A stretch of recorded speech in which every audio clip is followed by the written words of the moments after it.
Hey, this is Tuhan Aditya from LightHaven. Today we are going to be talking about the double knife Sinawali in the Pakal grip and the importance of the double knife Sinawali. Now let's first clarify what kind of Sinawali we are talking about. We are essentially talking about the Heaven 6 pattern or the upper 8, where all three attacks, whether I am slashing in Saksa or I am thrusting in Saksa or I am doing the same thing in Pakal, thrusting in Pakal or slashing in Pakal or any combination of the two, all three of my attacks, the targets are on the high line, right? I am not going high, low, high. Everything is high. So high, high, high, high, high, high, switching high, high, high. The next thing I want to specify is the way we look at double knife Sinawali in the context of in the overall context of the Filipino martial arts, or at least the art that I do, Pekiti Shakali. When we're talking about the Sinawali or double knife in double saksa like this, in double hammer grip, it's generally derived from double stick. So a lot of the motions that you might have in double stick, again there are some differences. For example, in double stick it's very often that I might go stick to stick, but in double knife it's not very often that I would go knife to knife. Instead I'm looking to go knife to my attacker's hand. So there are some differences, but generally the kind of motions and the way that the weapons are coordinated with each other and coordinated with my body are more similar to double stick. So double stick and then double knife saksa is derived from double stick. The way that I see the relationship between double knife saksa Sinawali and double knife Pakal Sinawali is more just getting comfortable to the form factor of the knife.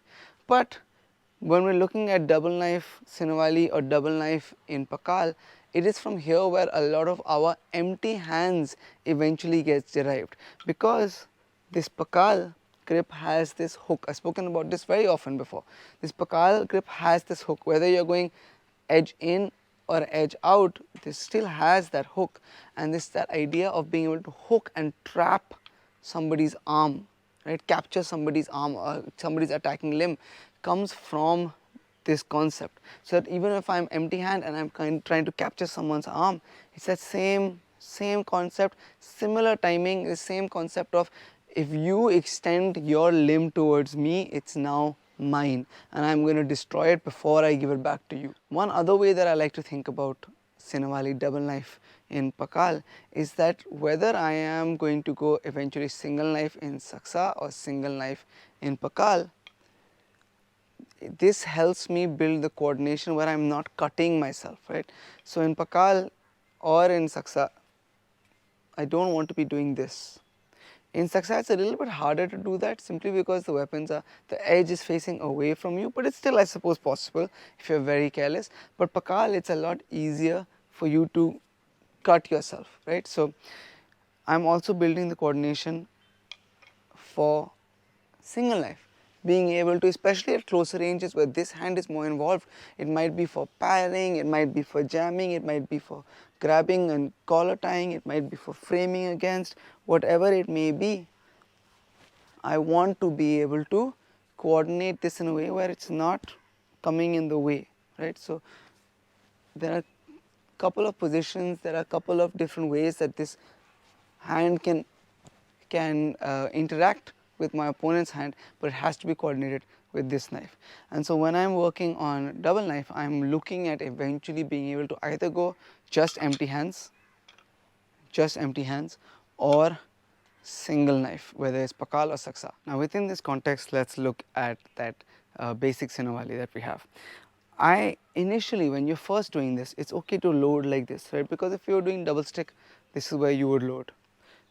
So initially it's okay to be loading here, but eventually we want to be going from a position like this, and as the first attack comes out, my other knife is going to tuck underneath to come from underneath, because that motion is eventually going to be very important for me to be able to come underneath, whether it be to capture someone's limb or whether it be to cut someone's limb. It needs to come from underneath. If it comes from on top, it's going to get stuck on the initial attack or the initial parry. So it's going to start from here. All three attacks are thrusts. So now it's essential that we are imagining that we are aligning the tip up properly, and you're going 1 to 7, 11 to 5. So that's my angle 1. Angle 2 on my left hand is still coming up. Don't just start from here, because they're all three high and high. okay, 11 o'clock, and then I tuck underneath. Again 11 to 7, again make sure this comes high.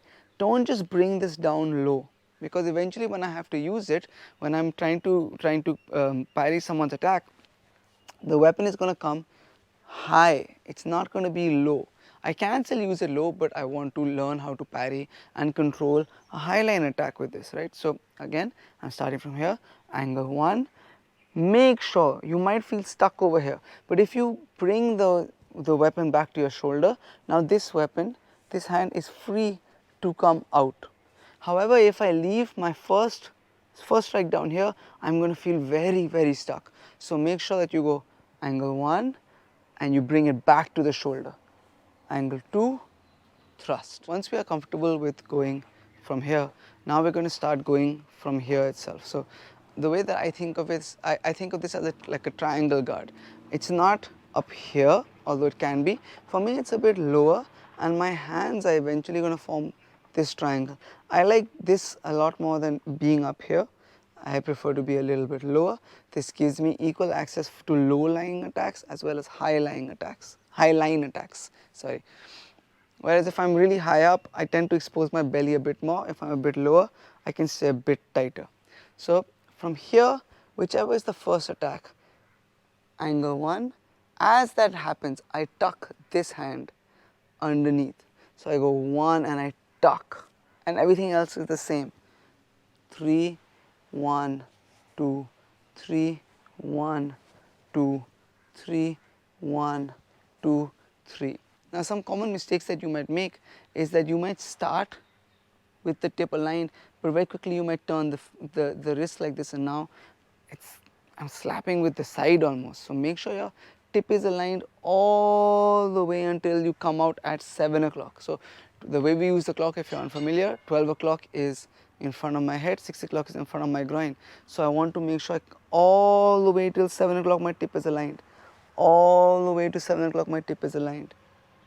Okay, and then the last can just be a simple jab. Don't let your tip go all over the place, because then you're going to have a slightly untidy Sinawali, and when you have to utilize it, you might disarm yourself. Now this might seem very simple and very basic on the surface, but actually you're working a lot of things. And before adding to this drill, whether it's footwork or whether it's attacks before, or a moving guard, or sparring, or a target that you're attacking like a mannequin or a bag, I would get really comfortable with this, because you'd be surprised to see how many even advanced practitioners struggle with this specific Pakal based Sinawali, because their weapons, either the hands get in the way of each other, their tip goes all over the place, they cut themselves, they start from too low, their loading positions aren't correct. Because again, one of the things that I've been stressing on a lot recently is this idea that pull your weapon back to the shoulder. If I leave it down here, life becomes really hard for me to fight, right? I need my hands up to begin with. If I leave this down here, people are going to obviously take advantage of this and attack. So pull the weapon back. If you pull the weapon back to your shoulder, everything becomes easier for all the attacks that are going to follow. If I don't pull my weapon back to my shoulder, I'm really going to struggle. Now there might be variations, and maybe I go 1 and then I'm going to do some kind of like a clip or a jam as I cut out like this, possible. But we're not doing that right now. It's important before we do anything else that we get really familiar with just this basic double knife Sinawali. And the last thing I would recommend that you do not do is do not do this as a single knife Sinawali, because the application will change when the first movement is with the knife. So 1, 2, 3, and when the first movement is with your empty hand. So 1, 2, 3. The applications are different in both contexts, right? So before we do that, you should be first familiar with this, and then you would want to take this to a partner drill setting, which I'll make a video on that soon. I didn't have access to a partner today, so I couldn't do that, but I'll make a video on that soon. So you do want to take this Sinawali to a partner and get comfortable with that, and then start putting it into variations and other drills, and then go eventually try and use this single knife.